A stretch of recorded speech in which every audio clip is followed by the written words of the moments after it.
Every day, usually in the morning between 5 and 11 a.m., we release our Central Indiana Scoreboard Show.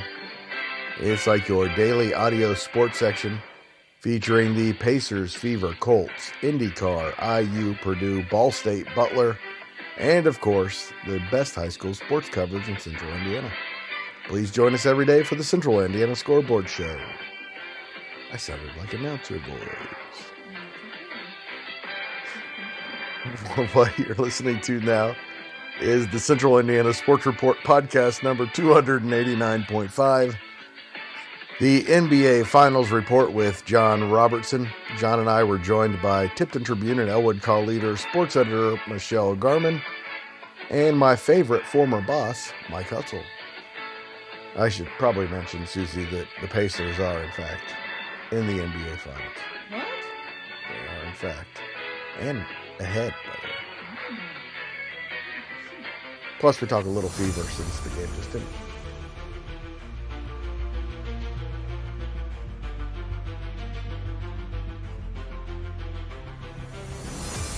You're listening to the Central Indiana Sports Report with your host, Greg Mengels. Welcome, NBA fans, and in particular Pacers fans, to the Central Indiana Sports Report and the NBA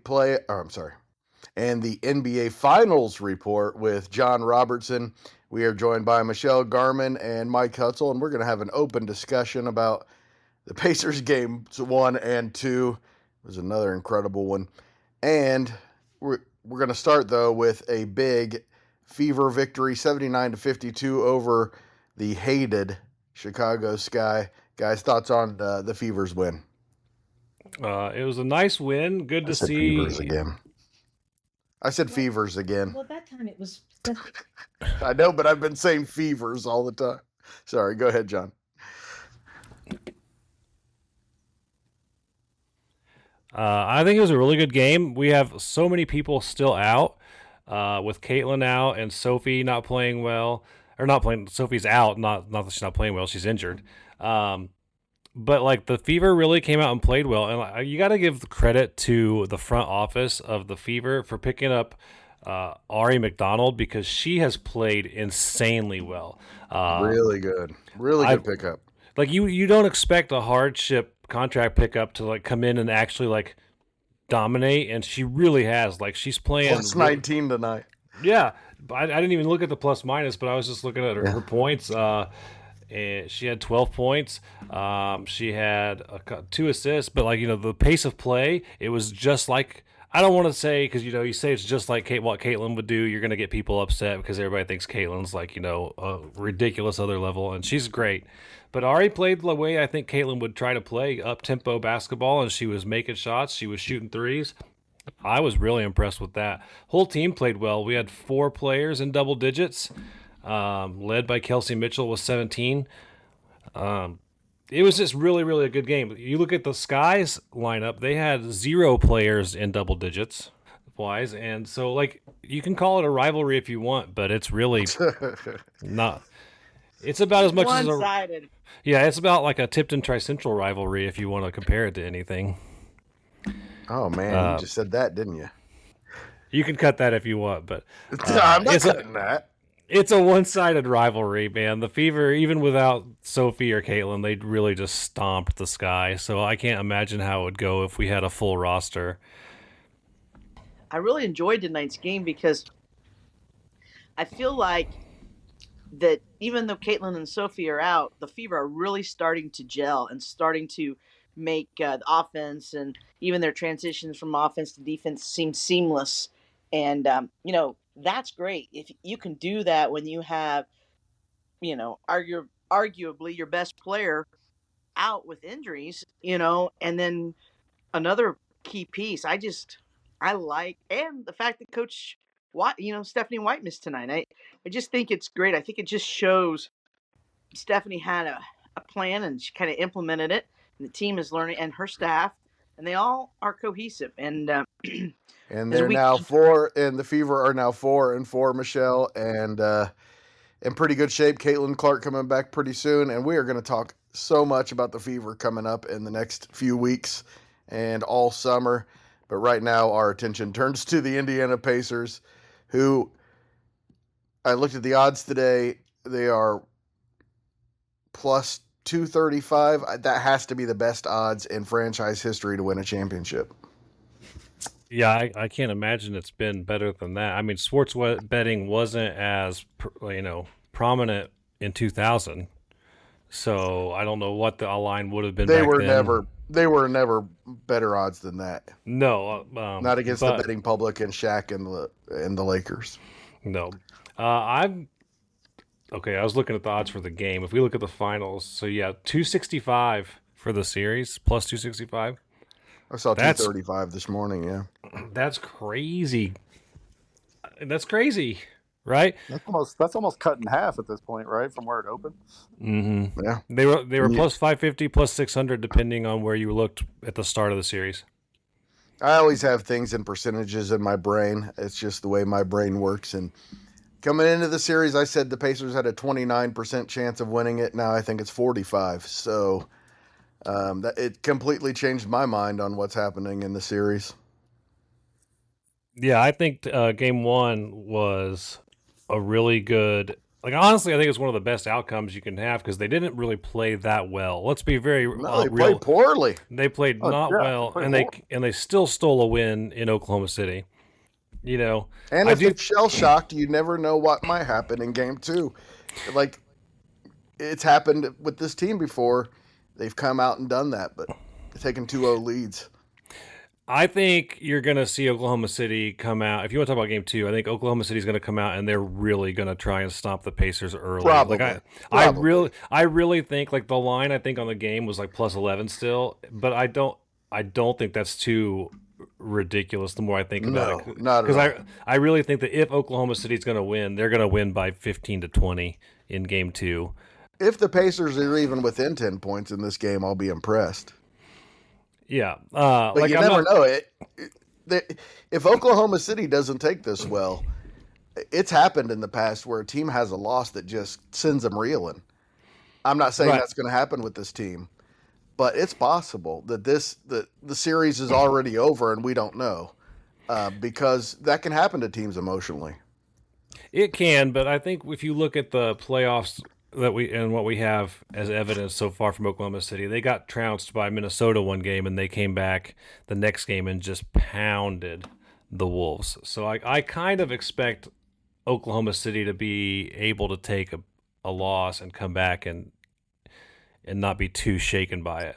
And didn't they lose game one to Denver and then win by around 50 in the second game? Oh, they won by 43. Yeah. Yeah, they did. Yes. And that's kind of what I'm expecting in game two, but I'm just saying that a team could take it. It's possible that there's an outcome where the Pacers walk away from the series up to nothing. I don't think that's going to happen. I'll go into the history books for you, Greg. Come up with an example that if Will was here, he'd probably never remember, but I'll go to the Orlando-Houston series when everybody and their mom, this was Orlando's coronation. They were going to take over the league. They go to game one. That's when Nick Anderson could not hit a free throw to save his life, could not close out the game. Houston comes in the back door, steals the game, and it completely altered the series. There was a hangover from that first game. This is another young team that's about to take over the league, is what we've heard about Oklahoma City, and they've had all these kudos, all these accolades. They get a really, really bad performance by the Pacers, and then the Pacers still figure out a way to run through the back door and hit the game-winning shot and put them down 1-0. And there could be a hangover effect. I mean, quite possibly. I mean, OKC's responded well to all their losses this postseason. I'm kind of on the mindset that you guys are on, where it could be a little bit of a one-sided game on the OKC side, but it's not going to stun me if you see some sort of hangover effect by OKC, and that happens. I think the one difference between this loss, the Oklahoma City, the rally that the Pacers made over, as opposed to Denver, in this game, Oklahoma City, I mean, they did pretty much everything well but shoot. I mean, the turnovers, the first half, and rebound. But the first half, they rebounded okay. It was the adjustments that and I think too. I don't think I know Rick Carlisle is a much better coach than who Denver had there in the playoffs. Now I know they had Jokic, but yeah, I could see it both ways too. I could see Oklahoma City coming back, bouncing back, getting a double-digit win, but I could also see them, um, maybe a little flatter after what the Pacers did to them the other night.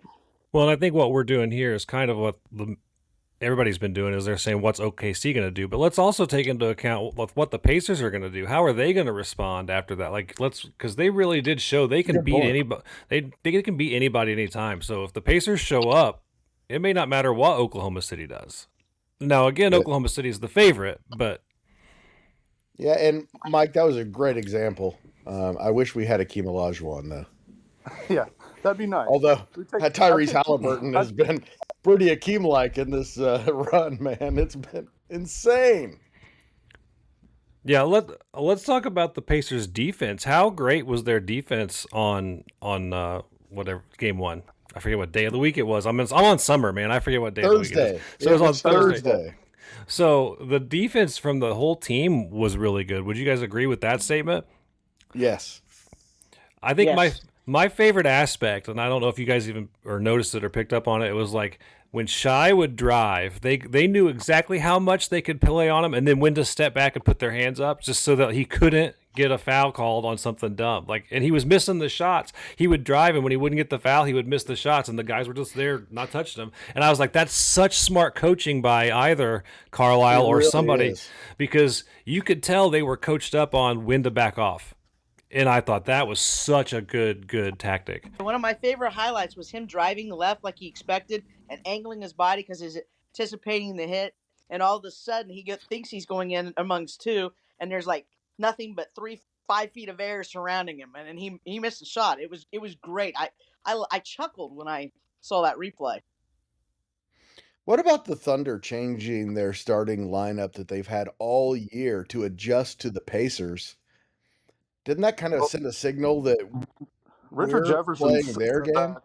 Richard Jefferson said that right from the start, and I agreed with him. And I thought they benched the wrong big guy. I thought Hartenstein needed to be in the lineup for them to match up with Miles. Chet was a complete non-factor in that game, and I don't think he played in either of the regular season games against Indiana while he was out with his broken hip. That guy on the pick and roll is easy to abuse. And offensively, he can be an asset, but he wasn't on Thursday night. And I feel a lot more confident when I see Chet on the floor than Hartenstein, which sounds odd to say. But I think Hartenstein proved last year with the Knicks. He's a tough matchup for Indiana for some reason. He rebounds well. He sets really tough screen. He's just a really rugged guy, and Miles doesn't necessarily like that physicality. I think he enjoyed seeing Chet be the guy that was guarding him at the start of the game. Yeah, Chet is definitely still in his growing phase of his career. He definitely has some things that you can take advantage of at this point. But man, when he gets going offensively, he can be really scary. I think it's just an example of Daigneault out-coaching himself. Like he overthought himself too much. Like he was like, I don't know if he sat there with coming up with crazy schemes and he's like, yeah, this is the one that's going to work. And he just overthought it and it didn't work out. In my opinion. Do you think they go back tomorrow to the regular lineup? I would imagine they do. But maybe I agree with you. I was interested. I mean, they led for 47 minutes and 58 seconds or 59 seconds of the game. So I guess they didn't play very well either. And when you mess with the rotations, that can happen. I really don't think they played very well either. I mean, the thing you got to remember with two young teams, they're both kind of, going to have jitters. And Pacers obviously had jitters. Like they weren't hanging on to balls that they would normally hang on to, and their passes weren't crisp, But I think Oklahoma City suffered from the same thing. People did it wasn't as obvious. So you got two young teams that are just nervous to be in their first finals. I think both will come back better on game 2. Do you think that Dort can continue to shoot as well from 3-point range as he did the other night? No. He's not going to be 5 for 5 every night. Make 5 in a row. I was surprised when I went and looked after the game to realize he did shoot 41% from three this year. Because at one point when he was playing in the bubble he was just an atrocious outside shooter. Yes. So he has improved his game to some extent, but I was like, okay, Lou Dort's probably not going to hit 5 threes, and I don't think Obi's going to hit 5 threes, so that's probably going to cancel each other out. Yeah, we'll probably get a 1 or 2 out of Obi. Man, Obi, how good was he? Well, at least making those shots, because he kept him in the game, shot after shot. Every time I thought the game was over, Obi topping. Well, and that reminds me of the Minnesota game that Kyrie and I went to back in. That's right. The away game at Minnesota. Like, we got there and the Pacers were sitting like most of their starting 5, and I told her, I'm like, wow, we're not going to see much of a game, but like we played really well and beat the Timberwolves that night. And Obi went, I forget how many he hit from 3 that night, but it was insane. And hit an insane shot to win the game, right? Yeah. Oh, it was crazy, and that was in overtime. So I think. I mean, I've seen so many games now. I'm mixing up. I think it was overtime, but like Obi just went off, and like I was like, I've never seen Obi hit that many threes, and I don't know when. So like he just did it again. So you can't count on it, I guess is the point. But like he's got it in his bag some nights. It used to be that even when he did that, he was a liability in other facets of the game. But this season, he really has not been a liability on defense or with his ball handling. With turnovers. He's improved all of that. He was a guy I didn't want on this roster as early, like when 2025 began, I was like, we can do better than that. Man, he's been a very valuable piece to this run. I really like the fourth quarter Obi, and I really like the Pacers when they kind of go small with him and Siakam on the court late in the fourth quarter. I just think that they become harder to guard because both of them can go off the dribble. Both are great, cutting and throwing up, being able to dunk and everything. And I just bring energy. It will be interesting to see, though. I look for what kind of adjustments do you think Oklahoma City makes to kind of, Siakam really, Obi had those threes, but Siakam gave them fits, especially with the way they adjusted their lineup, or their starting lineup, I should say. Yeah, they were too small I thought Pascal was going to go off in the first quarter of that game because Cason Wallace, he's a good player, he's a good shooter, a good perimeter defender, but he's trying to guard Pascal Siakam, who is 5 inches taller than him. I thought he's going to wreck this guy down low, but of course that's when Indiana just was throwing the ball all over the place, so it didn't really matter who was on the court. But I don't think Chet can necessarily match up defensively with Pascal, so I don't know what their adjustment's going to be defensively to Indiana.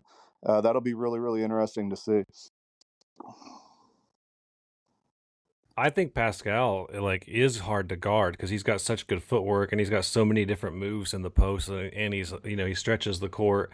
So yeah, he's really showing his veteran status, and he's the only one that's really been there before. Maybe not the only one off the top of my head though. He's the one, but he's been there. He's got a championship. No, didn't Thomas Bryant played 43 seconds for the Nuggets 2 there years you ago. Go. Pascal knows what it takes to lead a team through that, and I think that really helps. I love his turnaround jumpers. I love his footwork, and it's hard to defend. I thought Aaron Nesmith had a really poor game, kind of, on Thursday, but or at least not what I expected from him. But I think he's going to fix that for game 2. So if we're just going down the roster, looking at the usual suspects, Nesmith looked rattled for most of the first half. He did rebound like a dog, though. He had 12 boards in that game, which is not necessarily his usual contribution, but I do have to give him credit for that, for going out for 12 rebounds. Yeah, absolutely. He is between him and Nembhard working together on defense, really, really good. Offensively, he did not perform as his usual. He did at times. Yeah, I just felt like he looked nervous. He dropped the ball. He dropped a couple. But that's what stuck with me, right? You know how certain things stick with you from a game. And again, guy, I'm a huge Neesmith fan, so I'm not ripping on the guy. Like I already told my wife next year, I'm probably going to buy a Neesmith jersey. But like, I hope he comes out and has a monster game in game 2. I'd love to see that. Well, I think for him, I think getting the 2 days off between the other night and tonight, because that ankle does not. I would guess that that ankle's probably maybe at best 70%, and I think you can tell it because his lift off. I mean, he did a nice job of rebounding, but a lot of it was just getting inside position, and he's so strong. But his lift, like on his shots and even kind of driving into the basket, is not quite what it was a couple weeks ago when he was healthy. The ankle was 100%. Well, you're right there too, because he's normally a high flyer. Like he's a big leaper. He leaps out of the gym, and I haven't really seen much of that from him. So it's probably bothering him a lot. Let's talk about how big was that block by Benny Matherin? I mean, he didn't have like a hugely impactful numbers-wise game, but that one block was a massively important block. And I think he's an energy guy too. Like I think his attitude and energy is definitely helping lead the team when they need it right now. If they're going to win, Benedict Matherin's going to have to play some kind of role. All the bench guys are. I mean, TJ's going to have a moment. Benny's going to have a moment. We might even need to see a Thomas Bryant moment again, like we did in the Knicks series. But everybody needs a Thomas Bryant moment. Isn't that the beautiful thing about this team, though? Like, everybody, when their number's called, usually does what they need to do. Like, any night, you never know who's going to be the big player, but, like, it could be anybody on the team, and somebody will step up. I love that about this team. That, and I love the fact they have confidence in each other that it's going to be anybody. Even if somebody's coming off a poor game or a poor stretch of 2 or 3 games, their teammates believe, well, that's, they're going to deliver when they need to deliver. The media or the reports are that Jarris Walker is going to be available after game 2. Apparently, will he have any kind of role? It will be. Oh, sorry. Go ahead. No, you're good. I was going to say it'll be interesting because he'll be available, but is it going to be like a Neesmith situation where it kind of lingers? And he's not a guy that Rick's just going to put out there at 80%. He's not there yet. He's not in the trust tree that much. So it's very, very unlikely to me that he has a huge role in this series unless he's truly 100% and he can come in and provide that freakish athletic boost that he's capable of. I think he only sees the floor if Miles and Pascal are in foul trouble. Like, I think that's the only way he sees the rotation in game 3. Now, game 4 defensive matchups though, because he can be a defensive menace. Agreed. If that ankle's healthy. But I think that Rick's not going to put him in unless he needs to at the first game. I think game 4 maybe, but I think game 3, even if he's available, I don't think he sees the minutes unless we're in foul trouble. That's just my personal guess. Producer Susie says I'm not allowed to mention how many games the Pacers are away from winning a championship, so I'll just say that for the first time in the Pacers NBA franchise history, they have a NBA Finals lead. Crazy. I'm not allowed to bring up the fact that I already know what my sign at the parade will be if there is a parade. If there is a parade. Yeah, I can't wait to see it, Mike, but don't jinx that. How full do you think downtown will be if there's a parade? I was thinking about that the other day myself, John. First of all, I'm guessing Meridian through the Circle would be the most likely. Yeah, sure. Spot, but I mean, parade crowds are tough to. It's tough to real. Philly has had 2 now for the Eagles, and they've both been absolutely massive. I could see in February. Yeah, and Cleveland, when they had theirs, was just a freaking scene. the way Indiana is kind of starred for a winner, it's been a while for the Colts. Purdue, sorry, Greg, cover your ears. They've never done it. IU's been out in the wilderness for 25 years at this point. Butler came close, never happened. Pacers never happened. I don't really know if the Indy 11's ever won anything or not. Don't hold that against me. The Fever won one. The Fever did win one. You're absolutely right. But I yes, think the state is so starved for a winner. I could see it just being an absolute scene downtown. I think it could be massive. I think it'll be a lot of fun.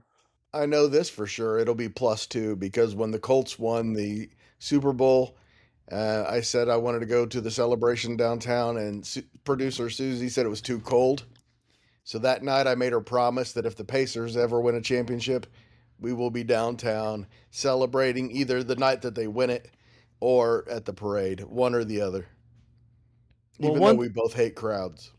One thing I think that backs up what you're saying, Mike, is that ticket prices for the games are up there. They are up there, and it's like you can't get any from the team anymore. The only tickets you can get are resale tickets, and the get-in price for Game 3 right now is $932 per seat. Game 4, it's over $1,000 for just to get in. And it reminds me of when the Royals hadn't won a world or been in a World Series for 30 years, and one ticket to get the nosebleeds in Kauffman was $800. So I think that we're kind of seeing the same thing here, where Indiana, people that are casuals, people that don't normally watch but are kind of excited about it, you're going to have people that don't normally buy tickets want to buy tickets, which was driving the price up. So I think has it really been 30 years since Willie Wilson? It was. Come on. No way. Since George Brett, has it really been? Now it's been 40, hasn't it? Yeah, it's been a while, but so when 2014, the ticket prices were up there, and we're seeing the same thing. Like I said, I don't know what ticket prices normally are for the finals because I usually don't even look. But I mean, $940 just to get into Gainbridge is salty. Yeah, I don't think that's ever happened before. Yeah, I went to the 1994 Game 6, which was, you could argue, probably the loudest that place has ever been. And I paid $600 for 4 tickets pretty close to the floor. So, for 4 of them. Yeah. So, times have changed. I lucked out and I got mine. I got Kyrie and I 2 seats, and we're in the balcony, and we're not close to we're up. It was pretty high. But you're low in the balcony, though, right? No, we're we're like row 13, I think is what it is, and I paid $650 each. Which I know that they had some that were 610 because I had pre-sale access. They had some that were 610, but I didn't want those. They were the corner all the way up. Yeah. You got to be there, though, don't you? We're going. I did ask her. I said, if these tickets go for over $1,000, do we sell them and give you the profit, or do we still go? And she said, I don't know. I'm like, we're still going. We're going. You got to go. You got to. I mean, how many chances are you going to have to do it with your kid? I mean, it's something that you'll both probably remember for the rest of your life, so it's worth it. Absolutely. And I told her, I said, you've heard me talk about the Reggie Pacers from the 90s, and you've heard us talk about all these special moments. Like, you're seeing your moments right now. It's one of those things like, the good old days are right now. You're living in them, so recognize it while you're in them. The young people are starting to understand why we're all crazy about the Pacers. Yeah. Well, I think they're starting to piece, even Will, he's starting to piece together, hearing us talk about all the very special Reggie moments and all those things. He's seeing that this is his version of that, and he recognizes it. I grew up with a Pacers franchise that was a complete loser for 15 years until that 1994, first time they were ever a factor. Since then, though, there have been some bad years, and there have been some really bad moments, but I've been entertained by this team for a long time. I don't want to say how many years that's been. Okay, so not to change the subject, but it kind of leads into when we're talking about this team in this moment. And I heard a hypothetical when I was landscaping and listening to other podcasts. No offense, sorry guys. And it really made me think, and I've never really thought about it since it happened. Go back to the off season before the Tyrese trade. That was when, and I know how you felt about it, Greg, because we talked about it regularly. That was when they almost signed DeAndre Ayton. Ooh. Imagine if that contract goes through. Oh. They send Miles to Phoenix as part of that deal. Oh. Ayton comes to Indy. The Sabonis for Tyrese trade never happens. Wow. We talk about You're all right. the great moments Kevin Pritchard has as a GM. His biggest moment may have just been complete luck that Phoenix Being refused saved to by let the Phoenix Suns. Because Ayton, oddly enough, is in Portland now with former Pacers legend Nate Bjorkson as an assistant coach, and absolute NBA purgatory. And the Pacers are where they are, possibly all because that deal didn't go through. Never even thought about that one. Yeah. All the things I wanted Pritchard to do all these years that I've been impatient as a Pacers fan would have just completely destroyed this franchise. Oh, you and I were all on board with it. It was like, oh my gosh, the Pacers are actually going to sign a max contract for a young player. This is amazing. This never happens. Who is just this drafted team? Matt? Yeah, crazy. Well, that just goes to show the most entertaining sportscaster broadcasting people would not make good GMs. Because I mean, look at Stephen A. Everybody wants to listen to his nonsense, and he would be terrible. So, yeah. Who listens to that guy? Lots of people listen to a guy be that wrong for that long and still listen to him. Hey, he hasn't given up yet. Knicks and six can still happen. So you just to do a little Pacers history, because you kind of hit on, like, it's always been like it was really bad for a long time, and then it's been entertaining. Did you stay with the team? Because I'm gonna be real honest with you, there was a period of time where I stopped watching them during the gangster years with the shootouts at the strip clubs and whatnot. Like, I quit watching them for a few years because I couldn't stand it. Did you stay with them through all that? There were moments where I wasn't watching night to night, but there was never a moment in my life that I haven't been interested in what the Pacers are going to do next to get better. There's never been a time in my life where I didn't at least look at the box score and wonder what happened, even when I didn't like the teams. So no, I've always been there's never been a moment in my life I wasn't on the Pacers bandwagon. Well, unlike the Colts, who I jump off all the time. That's fair. They were like during that early, like, what was it, mid-2000s period where Jamal Tinsley and all that. I was going to say, like, sure.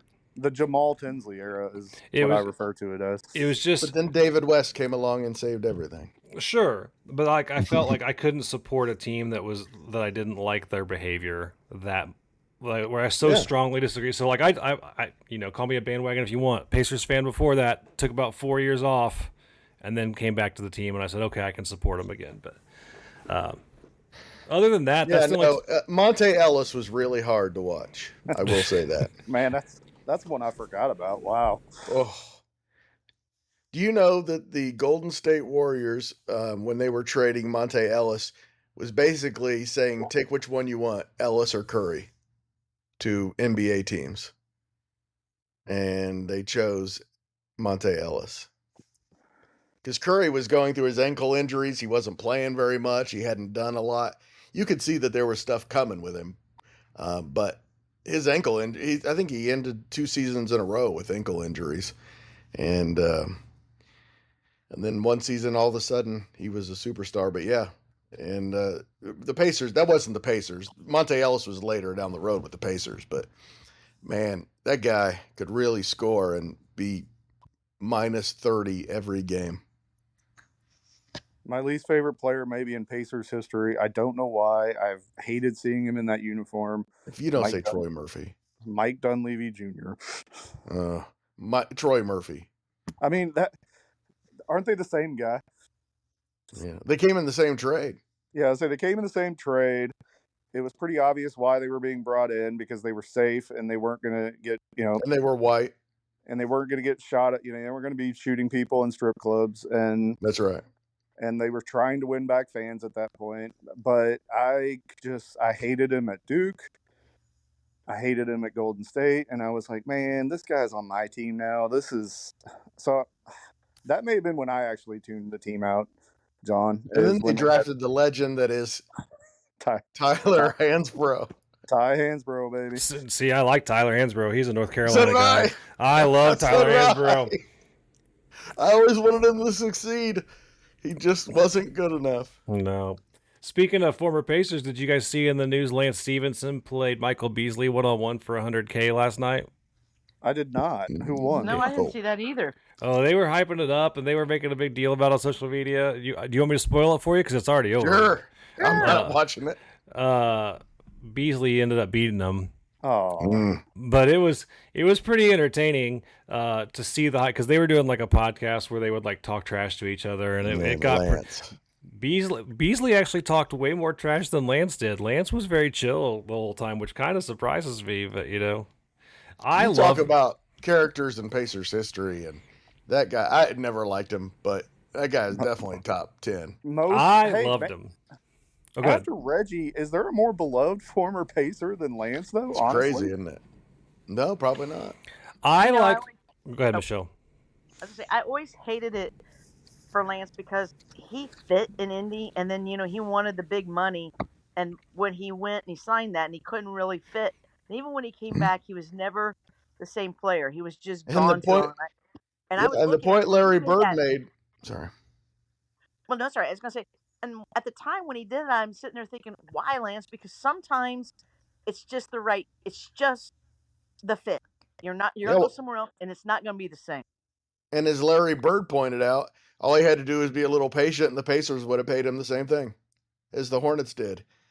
That was the issue Larry Bird had, was the way that it was structured. We were telling him, all you have to do is be patient. We're going to pay you what Charlotte would, and he just didn't do it.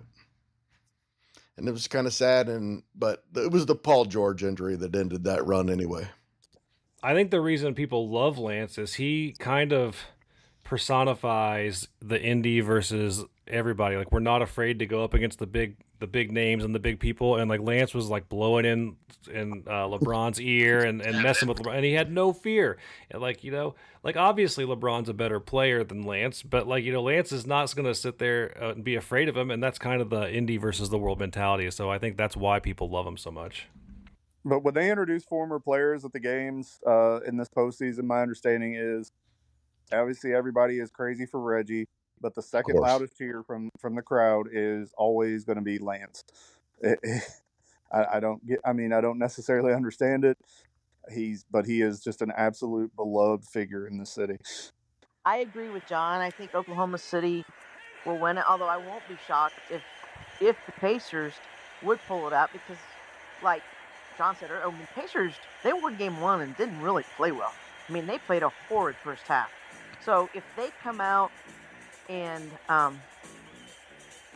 play well, then they could take the 2-0 lead. But I think it's Oklahoma City. I'm hoping it's not a blowout like Denver was. But I do think the series will come back to Indy at 1 apiece. Yeah, I'll be very surprised if the Pacers are able to squeak one out tomorrow, unless there's just an absolute dead man walking situation going on with OKC after that first game. I think Shai he had 30 in the first. I think you can see a 40-point night out of him tomorrow. I think you're going to see better shooting overall. Jalen Williams did not have a good game, I felt like, on Thursday. He's due for a bounce back. So I think you're looking at probably a 10 to 15 point win for OKC tomorrow night. And I'm too afraid to say what I think is going to happen out loud. Good night, everybody. Thanks so much to John, Michelle, and Mike for joining the Central Indiana Sports Report, and to you for listening. Got lots of cool stuff coming up on the Central Indiana Sports Report, including our reaction to Game 2 following the game on Sunday night. Plus, we have regional baseball, girls track and field state, boys track and field state, softball semi-states, and girls tennis state final scoreboard shows coming up for you this weekend. Man, I got a lot of work ahead of me. Go Pacers. Please help us out by sharing these podcasts. We could really use the help. Thanks. Did I say go Pacers? Central Indiana Sports Report is a product of ITG Media, and I love Susie.